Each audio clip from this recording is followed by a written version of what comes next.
सिर्फ लाइव 24 भारत। विज्ञापन और खबर देने के लिए संपर्क करें। श्रीमती रेखा गुप्ता जी की ये भारतीय जनता पार्टी कार्यालय में पहली औपचारिक प्रेस कॉन्फ्रेंस है। इसमें आप सबका स्वागत है। इस प्रेस वार्ता को दिल्ली भारतीय जनता पार्टी के अध्यक्ष श्री वीरेंद्र सचदेवा जी संबोधित करेंगे और उनके बाद मुख्यमंत्री जी अपनी बात रखेंगी। एक बात मैं आपके लिए स्पष्ट कर दूं कि इस प्रेस वार्ता के बाद इंडिविजुअल बाइट नहीं होंगी। आपके कुछ प्रश्न जो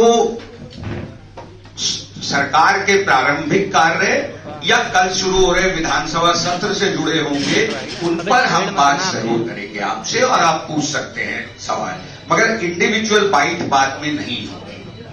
मैं माननीय अध्यक्ष जी से अनुरोध करूंगा कि वे प्रेस वार्ता को प्रारंभ करें।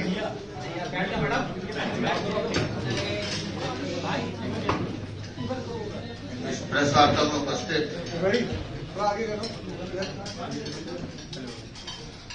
दिल्ली के मुख्यमंत्री आदरणीय रेखा गुप्ता जी, प्रवीण जी, मित्तल जी और उपस्थित सभी साथियों, कल से दिल्ली में विधानसभा का नया सत्र प्रारंभ होने जा रहा है। भारतीय जनता पार्टी हर बार विधानसभा सत्र से पहले अपने विधायकों के साथ बैठती है। आज माननीय मुख्यमंत्री जी के साथ मंत्री परिषद और बाकी विधायकों के साथ आज बैठना हुआ है। हमारी सरकार का सिर्फ एक ही एजेंडा है, हमें दिल्ली को विकसित राजधानी बनाना है।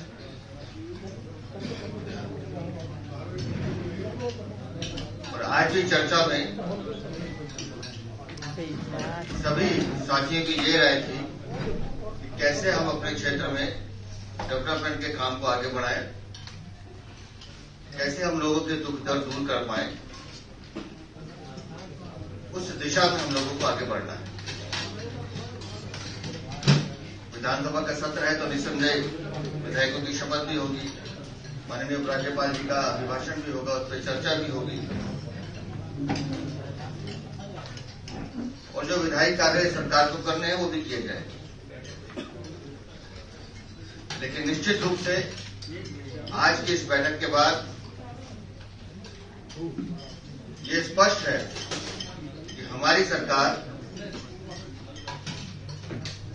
दिल्ली में जो जो काम अधूरे हैं वो आपने देखा पिछले 4-1 दिनों में जिस तरह से हमारे सभी मंत्री और माननीय मुख्यमंत्री स्वयं कामों का जायजा लेने के लिए उतरी हैं। जनता की जो अपेक्षाएं हैं उनको पूरा करना हमारी जिम्मेदारी है और साथ ही साथ जिन्होंने दिल्ली को लूटने का काम किया, जिन्होंने दिल्ली को ठगने का काम किया और आज भी जिस झूठ को वो प्रचारित करना चाहते हैं,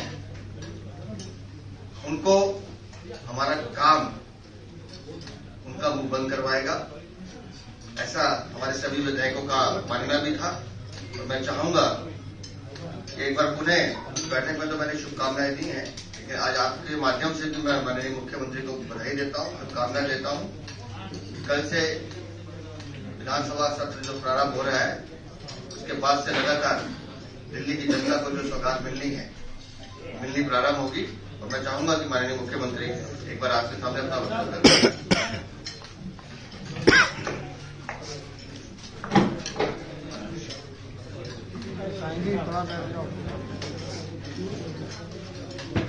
कल दिल्ली सरकार का पहला सदन, पहला दिन, जिसमें सभी माननीय विधायकगण अपनी शपथ लेंगे। स्पीकर और डिप्टी स्पीकर ये दोनों चुनाव होंगे। प्रोटेम स्पीकर जो कि कल सुबह माननीय एलजी महोदय के द्वारा उनको शपथ दिलाई जाएगी और 3 3 दिन का ये सत्र जो हमने इनिशियली शुरू किया है,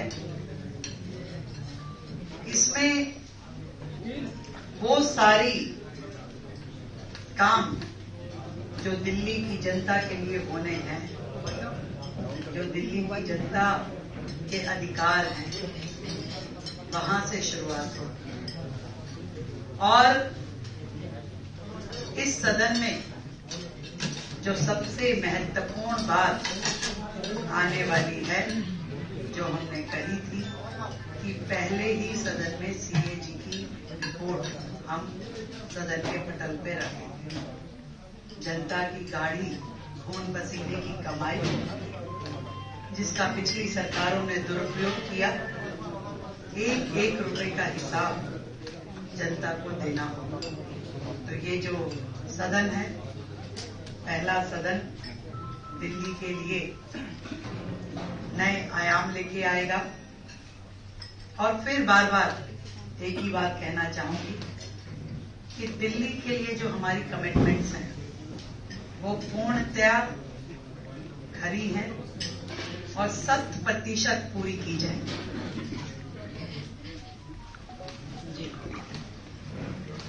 आपके कोई प्रश्न? एक एक करके भाई, एक एक करके। सवाल है कि मैडम जो 2500 का भारतीय जनता पार्टी का वादा है महिलाओं को, उसको किस तरह से डिलीवर किया जाएगा? क्या ऑनलाइन के माध्यम से, या आप उस पर क्या काम कर रहे हैं? देखिए, कई फेजेस की बैठकें पिछले 4 दिन में हमने इस निमित्त लगातार कर रहे हैं। जो स्थिति सरकार ने हमारे सामने छोड़ी है, जब हम अधिकारियों के साथ बैठ करके आज की सरकार का फाइनेंशियल स्टेटस देखते हैं, तो सारे के सारे सरकारी खजाने खाली दिखाई देते हैं। ये दिल्ली की जनता के लिए एक रेगुलर फीचर है, एक रेगुलर काम है बहनों के लिए, और इसकी बहुत ही डिटेल्ड प्लानिंग के साथ में इसे हम जनता के बीच में लाएंगे, निश्चित लाएंगे 1000%। एक minute PTI. Parallel meeting was held today at the Aam Aadmi Party office where Atishi, the former CM, has been decided as the LOP. What do you make of it? किस तरह से ये चीज सत्र को इफेक्ट करेगी? आपके क्या विचार हैं? देखिए, वो लोग क्या कर रहे हैं, क्या उनकी वर्किंग है, क्या विजन है, पिछले 12 साल में दिल्ली ने देखा है। हमारा ध्यान दिल्ली की जनता पे है, अपने काम पे है, वो जाने उनका काम। एएनआई मैम, फॉर्मर सीएम आतिशी कह रहे हैं कि सीएजी की रिपोर्ट, जब मैं सीएम थी तो सीएजी की रिपोर्ट हमने दी थी स्पीकर पे, तब असेंबली में हमने दी थी, एनलॉक को होल्ड कर दिया गया था, बंद कर दिया गया था इलेक्शन तक के लिए। बीजेपी के थ्रू मिसकंसेप्शन जो है सीएजी रिपोर्ट पर, ऐसा है, उनका सत्र पूरे साल बंद नहीं होता था, पूरे साल सत्र चलता था, कभी भी उन्होंने सत्रावासन किया ही नहीं है। वो तो हमेशा पेंडिंग छोड़ के काम करते थे। तो मैं उन्हें अभी पहले अपने वक्तव्य में कहा कि झूठ बोलने का जो स्वभाव है उनका, मैं एलओपी जो बन रही है उनको भी शुभकामनाएं देता हूं, क्योंकि पहली बैठक में उनको भी जवाब देना कि पंजाब में 3 साल 16 मार्च को होने जा रहे हैं, 3 साल में कितना रुपया दिया उसका जवाब देकर आएंगे। यूएनआई बोलिए संतोष जी। बिल्कुल दूर बोला रहा हूँ। पहली बार है जब दिल्ली विधानसभा में महिला बनाम महिला की जंग हो, यानी पक्ष और विपक्ष दोनों महिला। आप कैसे देख रही हैं, जबकि आपके शपथ ग्रहण के साथ ही वो आपका सवाल उठा सकती है महिला आंदोलन को? क्या हंगामेदार होगा? मैं दिल्ली की जनता को देख रही हूँ बस। मैम, आतिशी जी एलओपी बनने के बाद ये बयान दे रही है कि हम 2500 रुपए वाला जो वादा बीजेपी ने किया है वो आम आदमी। अभी मैंने आपसे पूछा ना, उनसे पूछिए 1000 रुपए का क्या हुआ, अपने कर्मों का जवाब है। अभी तो उनको मैंने कहा कि सर हो जाने की फुर्सत नहीं मिलने वाली है, उनके पापों का हिसाब भी होने वाला है। धन्यवाद।